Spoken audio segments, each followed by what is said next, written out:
So behind me I've got an 03 Nissan Patrol GU ZD30 DI motor. Wanted to give you a bit of a look at some of the easy and affordable little mods that are just bolt-on mods. Anyone can do them, just to get a bit more power out of these things. First thing most people notice on this front of this car is the massive big intake on the bonnet scoop. A lot bigger than the factory Nissan one. That was actually cast by myself. First ever fiberglass cast that I tried. Didn't work out too bad. It's there for a purpose. There is actually a big gaping hole in the bonnet, and that obviously leads to the bigger aftermarket intercooler. It's just a cheapie off eBay. I think it's a 3x6x1. It was a blank, so that means it doesn't come with any bracketry or any mounts for your sensors or anything like that.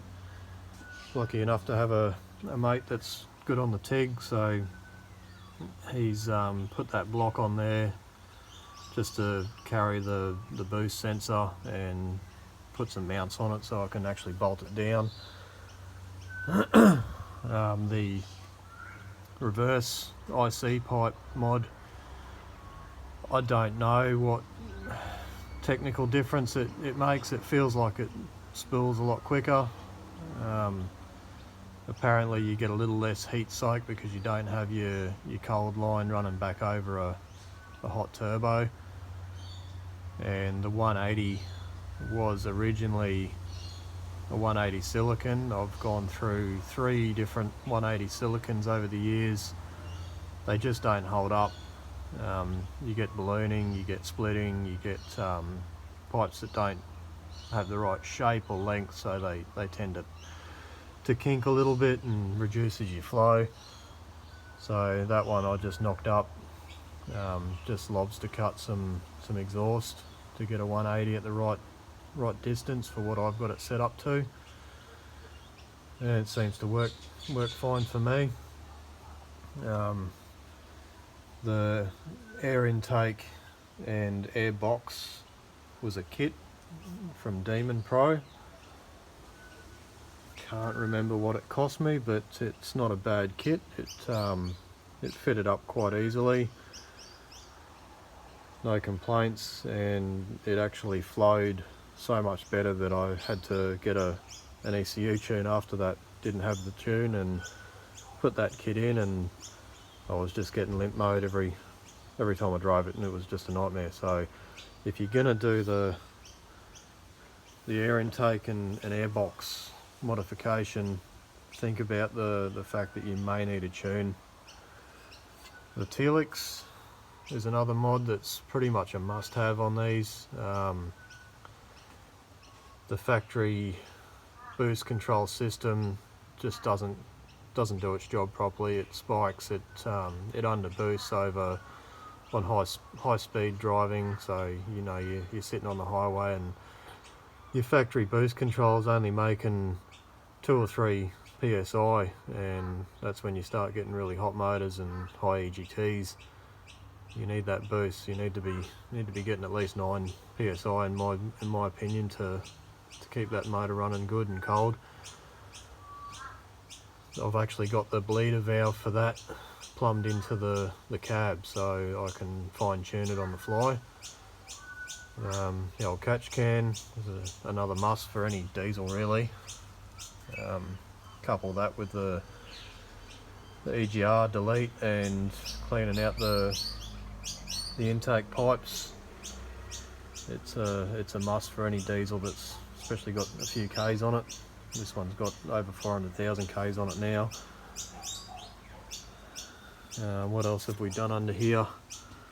It's an automatic, so I've done the modification on the line regulator there just to get a bit more shift with a higher pressure on the transmission lines. And I've put a secondary cooler in here. It's a Davies Craig. Doesn't look like much, it's only a small cooler, but definitely does the job. I've got a gauge, an oil gauge inside that's going to the pan on the transmission, and it only ever gets up to 70 degrees. Most of the time it's sitting around the 60 mark.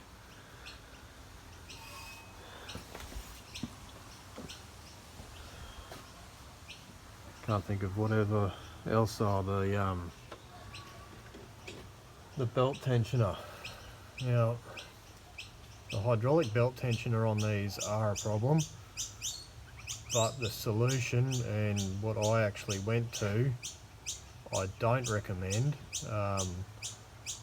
I've made my own manual tensioner on this and it worked great for a couple of years, but it started to destroy things because you just do not have that that absorption of the little gas cylinder on the tensioner to take that slap.